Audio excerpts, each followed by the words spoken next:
Vanakkam Chennai, you are watching NDTV and we are at Elliott's Beach in Chennai having some coffee and sharing some electoral gossip with our friends. Amitabh Tiwari from Delhi has joined me. Sumant Raman, you all know, very familiar face on Indian television, and D. Suresh Kumar, senior journalist with The Hindu, and my colleague Sam Daniel. So I should start with one very basic question. Everyone starts with Mr. Modi. I want to start with Annamalai. Why suddenly he's being so talked about, Sumant? I think one of the things that's happened is that when he emerged, was seen as a different face. You know, educated and a former police officer, IIM and all that, and he was aggressively taking on the Dravidian parties, particularly the DMK. So when he came onto the scene, he did seem like a breath of fresh air.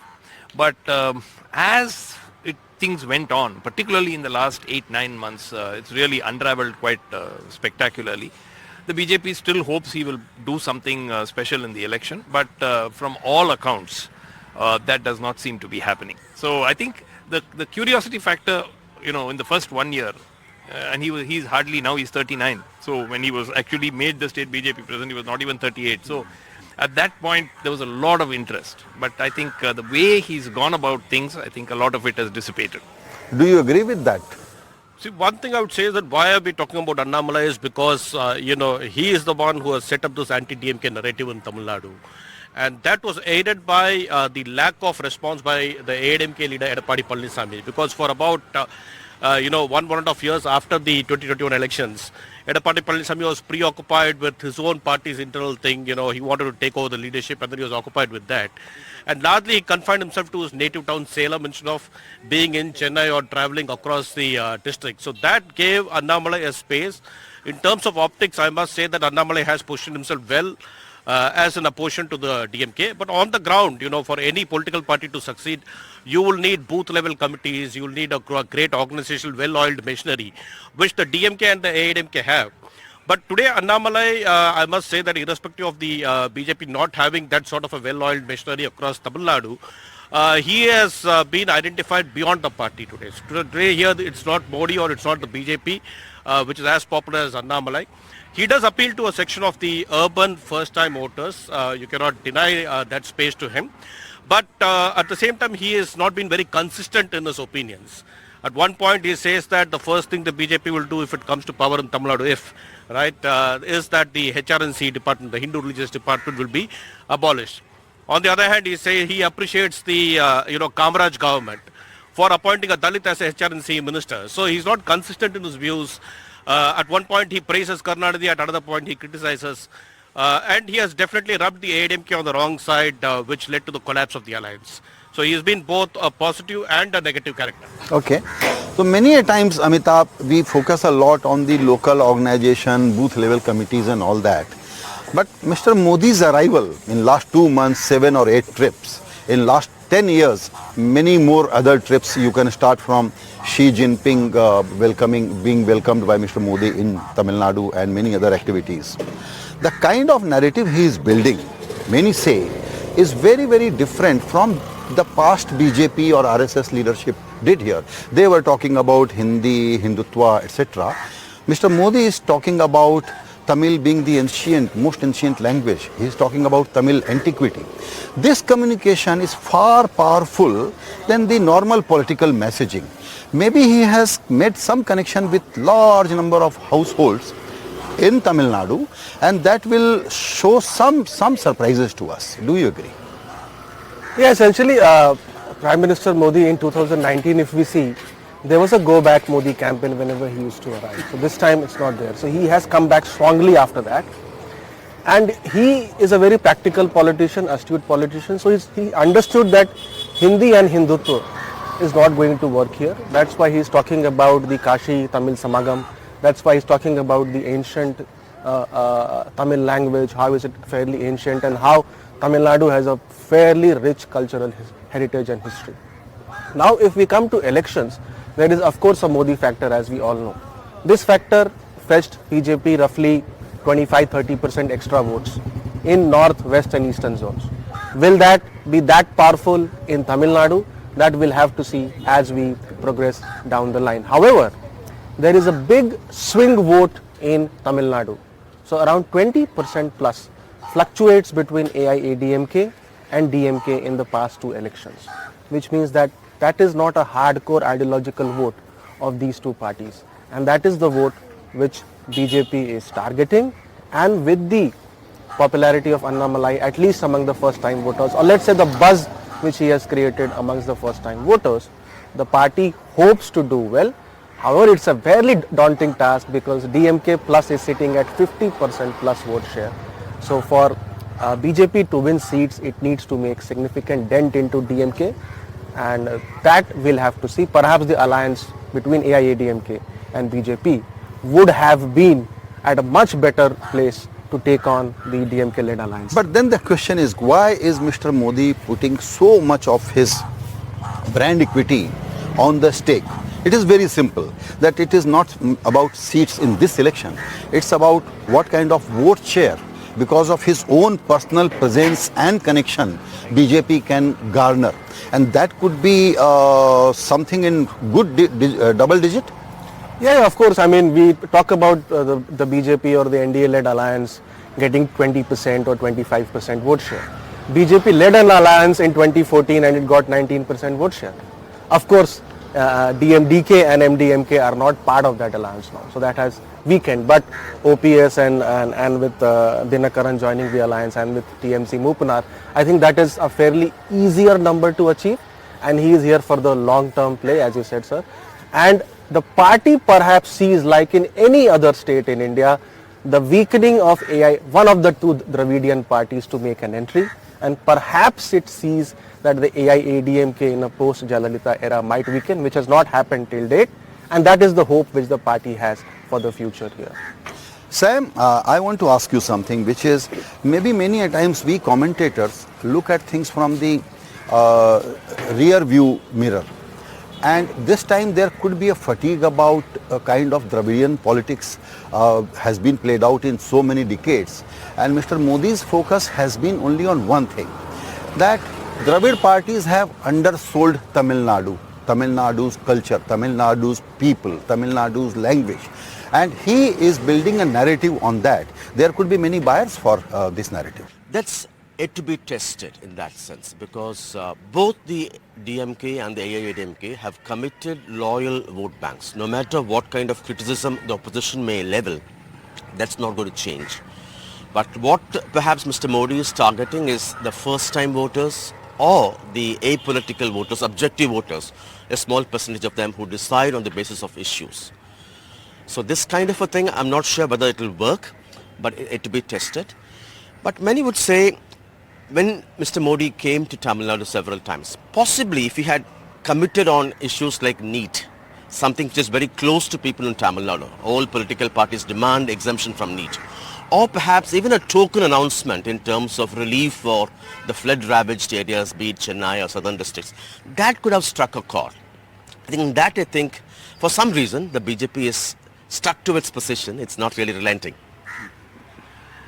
Yeah, I think Sam's hit the nail on the head. This cultural thing is not really what echoes with the electorate. I think what they should have done is they should have, certainly even if the Prime Minister had not visited, some token relief. Mr. Stalin goes from meeting to meeting saying not one paisa has been given for flood relief. So that, that makes, it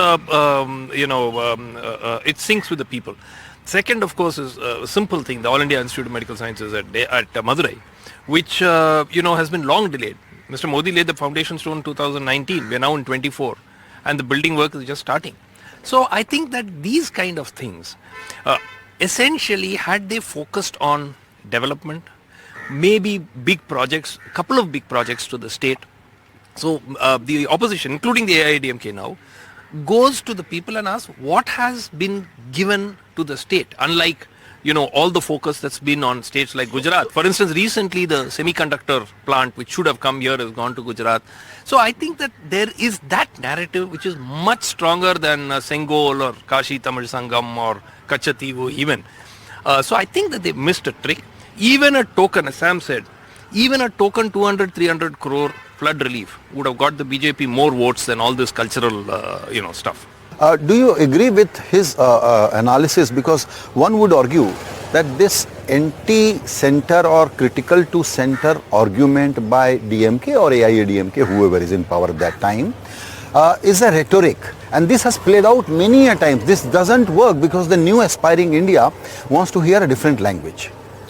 No, I would agree with both Sam and Sumant on this because one thing is that the Prime Minister did not visit the state when it needed him most. During the floods, there were back-to-back floods in December. Perhaps the DMK thought that perhaps the BJP thought that the DMK would mishandle this flood situation, and then that will work against them. But what they fail to see is, if at all it works against the DMK, the vote might go to the AIADMK and not necessarily the BJP, or it could split. So that is where. Now, if you notice, the centre has come up with advertisements saying this is the amount that we have spent. A large number of it in the form of mudra loans, or in the form of laying of rural roads, in the form of constructing toilets, houses for the poor, and all those things. But Stalin has countered it with 7 questions. So he is asking the question, like what Mr. Suman said, there's just one brick for an AIIMS hospital. Why is it so? So he's asking, why is it that our students have to write NEET? And NEET, I think, is seeking exemption from NEET is a very legitimate demand, not just by the DMK, but by the AIADMK also. 230 MLAs or elected by the people have sought an exemption from NEET. And I think that is where the centre failed to notice it. And also they're asking that, why is it that we don't have hospitals? So they're asking one question after another, which has a greater level of resonance among the people than issues like anti-center. And then one other key factor that the DMK has been raising in this campaign is, for every 1 rupee that the government spends on GST, that Tamil Nadu contributes to the GST central pool, only 29 paisa is returned. That is yet to be effectively countered by the BJP. So I think this narrative of Stalin works better than the Modi and the centre's other narrative. Okay. Amitabh, there seems to be a Delhi-Mumbai and Chennai divide in the argument. I would still try to explore this angle about Mr. Modi's such a serious effort in Tamil Nadu. In the backdrop of this criticism, why he is still working so hard on Tamil Nadu? I think if we have to go back to 2019 election, in that election, BJP had maxed out in the north of India. Do you know the highest number of rallies which Modi did after UP were which states? West Bengal, Odisha. And these two are the states where he reaped the benefits and won, I think, 20 plus additional seats. So this strategy worked in 2019 because he had this sense that we could lose a few seats and these need to be compensated. Now again the same issue is there. BJP has maxed out in north and west. So it sees opportunities in east and south. And Prime Minister Modi sees an opportunity. So he has a good political knack. I mean, we can't deny this. And perhaps in his interactions with the people here and these events which have been carried out, he sees that there is an opportunity, and maybe due to my political capital being put on the ticket and my personal charisma, I will be able to get some seats. Of course, it's a long-term play. How many seats? 1, 2, 3, 5, 7. That's for all to see. But whatever BJP gets in terms of seats will be additional. And that is what will be the narrative post the elections, because even if you get 4, 5, so what is, that's a big achievement. So what is BJP's best hope? That they get around 20% vote share and maybe 5 seats. They will be believing that they are successful. Yeah. So I think if you look arithmetically, BJP hopes to make a dent in AIADMK vote. It hopes to make a dent in AIADMK vote through OPS or TTV or other factors, because it's a national election. And it needs to make a dent in DMK vote. So the best case scenario for BJP is that even if it pulls almost 2/3 of AIADMK vote, which is difficult, fairly difficult, and 10% makes a dent of 10 percentage vote because of the anti-incumbency against the Stalin government in the India bloc vote share, then it can win up to 7 seats. But that's the maximum which it can go, which is the best case sort of a scenario, which we call in ours it's optimistic case sort of a scenario. In Maharashtra, even person like me who lives in Mumbai gets confused about 6 parties and remembering them becomes a problem. In Tamil Nadu, even though talking points are focused on certain individual parties and politics, but there are around 15 and 20 serious players. And another thing that we must discuss, the underlying communication about caste. I think there is a well thought out strategy to break this Dravidian citadel by BJP also, and they are trying to appeal to a large chunk of OBC voters. Is that right? Yeah. So OBCs constitute around 68% population here, and this is one of the only states perhaps where the reservation ceiling has been breached long back. So Annamalai comes from the Gounder community, and there are one or two more like Thevars and Madars, where the BJP through leaders has been able to make some sort of dent. It got 20% plus amongst these 2-3 communities in 2019. And OBC is the vote where BJP has flourished in the north or the western and the eastern zones. And perhaps it feels that since it's the OBC party today of rest of India, it could make some breakthrough here. And as you said, caste is fairly deep rooted here. We have in DMK perhaps 8 to 10 parties, in AIADMK block 3 to 5 parties, and in BJP 3 to 5. So 15 to 20 parties, and many parties like the DMDK, MDMK, PMK just represent one particular caste or community. Okay. My final question to Sumant, why is AIADMK is not in conversation at all? I think that till about 2 months ago you were right. The last 15 days, Mr. Edappadi has literally come storming back. And I think that this entire narrative of this election has to a large extent changed. Today, I would say in at least about 28, 29 constituencies, it is a DMK versus AIADMK fight. The BJP front, again, there are 2-3 issues. One, the alliance with the PMK is not working on the ground. PMK are the cadres themselves did not want, they wanted an alliance with the AIADMK. The leadership went with the BJP. Until the previous night, the AIADMK believed that the alliance had been sewn up. The next morning, the alliance was announced to the BJP. So that didn't go down very well. And similarly, the BJP's push, in terms of Mr. Annamalai's, many of his statements have been extremely abrasive. See, in Tamil Nadu, we have a kind of a political culture. The second rung and third rung leaders make extremely abrasive, crude, rude statements. But the top leadership will generally steer clear.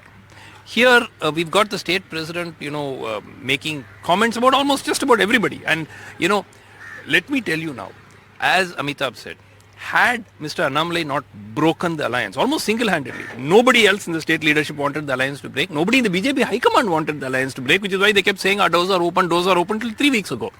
And but it could be a calculated strategy also. But my point is, had they not broken it, this time, with the amount of anti-incumbency we're seeing against the DMK government on the ground, the BJP, a potential BJP-AIADMK alliance could have ended up winning at least 15 seats, maybe even more.